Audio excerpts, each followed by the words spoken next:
Hello everyone, আসসালামু আলাইকুম। কেমন আছেন সবাই? আশা করি সবাই ভালো আছেন। তো সকাল সকাল নুডলস বানানোর রেসিপি নিয়ে চলে আসলাম। যাই হোক, মজা করলাম। ছুটির দিনে কে কী করছেন অবশ্যই কমেন্টে জানাবেন। আমার ছুটির দিনে তো আসলে আমার ছুটি না, আমাদের মেয়েদের কারোরই শুক্রবারে ছুটি হয় না। সরকারি ছুটি সবারই হয়, বাট ঘরের বাড়ির মেয়েদের, মাদের বা বউদের কখনোই ছুটি হয় না। ওনারা সরকারি ছুটি কি বা অন্যান্য ছুটি কোনো ছুটিই পায় না। তাদের প্রত্যেক দিনই রান্না করতে হয়, প্রত্যেক দিনই কাজ করতে হয়, প্রত্যেক দিনই সব কিছু মেনটেন করতে হয়। সংসারের কাজকর্ম থেকে কখনোই ছুটি পায় না। এটা আসলে মেয়েদের কাজই। আর এই প্রফেশনটা অন্যরকম প্রফেশন, এটা না করলে একদমই হবে না। আর এই কাজের কোনো ছুটি নাই, এটাই স্বাভাবিক আর এটাই হয়ে আসতেছে। যাই হোক, আমি ছুটির দিনে কী কী করলাম সেই ভিডিও নিয়ে চলে আসলাম আপনাদের মাঝখানে। তো আপনারা ভিডিওটা দেখবেন সম্পূর্ণ, অবশ্যই লাইক কমেন্ট শেয়ার করবেন। আর এই তো ছুটির দিনে অলরেডি অনেক কাজ থাকে। এদিকে মাছও নিয়ে চলে আসছে আমার হাজব্যান্ড। তারপরে নুডলস রান্না করে, ও তো টমেটো কুচি দিয়ে খায় না, টমেটো সস দিয়ে যদিও একটু খায়, এজন্য আমি আলাদা করে নিয়েছি। তো আমারটা খেয়ে নিলাম, আমি কাজ করতে করতেই খেলাম। আর এখানে হচ্ছে আমি সেমাই রান্না করব, নবাবী সেমাই, সেজন্য আমি এখানে সেমাইটা নিয়ে নিলাম।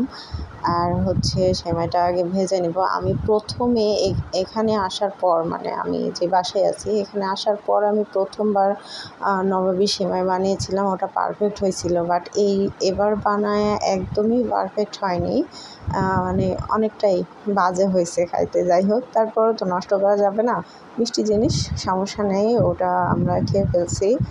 আর এখানে হচ্ছে আমি গোশ রান্না করব, সেটার জন্য আমি হচ্ছে গোশ না, পোলাওটা রান্না করে নিব আগে। আর আজকে আমি বানাবো মোরগ পোলাও, সেটার রেসিপি নিয়ে চলে আসলাম।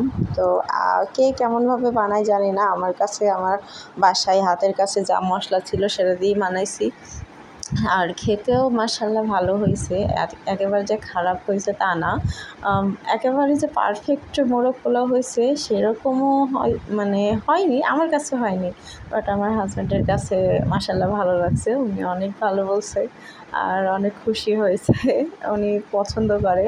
আর বাইরের খাবার একদমই খায় না, বাইরের খাবার পছন্দ করে না।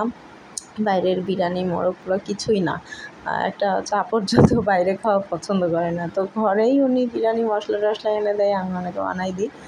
আর এখানে সেজন্য ওর শুক্রবার আসলেই এটা খাবো ওটা খাবো, একটু ভালো টালো কিছু খাবো, মানে বকবক করতেই থাকে যে কী রান্না করবা, আমাকে একটু কিছু খাওয়াবা, ভালো কিছু। তো আমি হাজার শরীর খারাপ থাকলেও তাকে চেষ্টা করি শুক্রবারের দিন অন্তত একটু স্পেশাল কিছু করার, স্পেশাল কিছু বানাই খাওয়ানোর। তো আর আমার রান্না আগে আমার প্রবলেম হতো প্রথম লবণ ঝাল এটা ওটা কম হতেই থাকতো। তো এখন এত সুন্দর, মানে আমি নিজের রান্না নিজে প্রশংসা করছি, কেউ কিছু মনে করবে না। এখন আল্লাহর রহমতে পারফেক্ট হয়, কোনো সমস্যা হয় না, সব ঠিকঠাকই হয়। টেস্ট না করলেও সব ঠিকঠাক হয় আল্লাহ দিলে। তো আমার রান্না খেয়ে উনি প্রশংসা করে, তৃপ্তি পাই আর খুশি হয়। আর এটাকেই আমি বেশি পছন্দ করি আর কি, ভালো লাগে। জানি না কার কাছে কেমন লাগে, আমার কাছে তো উনি খেয়ে তৃপ্তি করে খেয়ে প্রশংসা করলে আমার কাছে অনেক ভালো লাগে, জিনিসটা আমি এনজয় করি।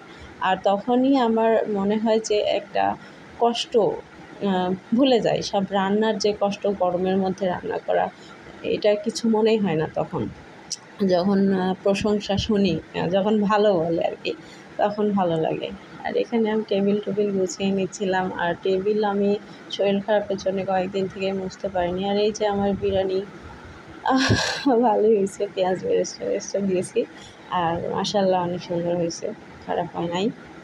আর এখানে আমি গোশ, পোলাওয়ের সাথে গোশ ভুনাও তার লাগে, সেজন্য আমি গোশ ভুনা করে নিচ্ছি। আর এই গোশগুলো আসলে আস্ত গোশ না, এটা আমি সবজি বানানোর জন্য রাখছিলাম, বাট ও হচ্ছে ওই সবজি খাবে না, এই ভুনাটাই খাবে। আর আমি হচ্ছে রান্নার পরে সব ক্লিন করি, প্রত্যেক দিন ডিপ ক্লিন না করলেও ক্লিন করি চুলাটা অন্তত, আমার চুলা অপরিষ্কার থাকলে ভালো লাগে না। আর এখানে টমেটো শসা সালাদ করে নিচ্ছিলাম। আর এই তো আমার সব রান্না কমপ্লিট। তারপরে আমি একটু সাজুগুজু দিলাম, মানে হঠাৎ করে গরমের মধ্যে শাড়ি পরতে ইচ্ছা হলো, আর তার রিয়াকশান দেখে আর এই পর্যন্তই আমার ভিডিওটা এই পর্যন্তই ছিল। সবাই ভালো থাকবেন, সুস্থ থাকবেন। আল্লাহ হাফেজ।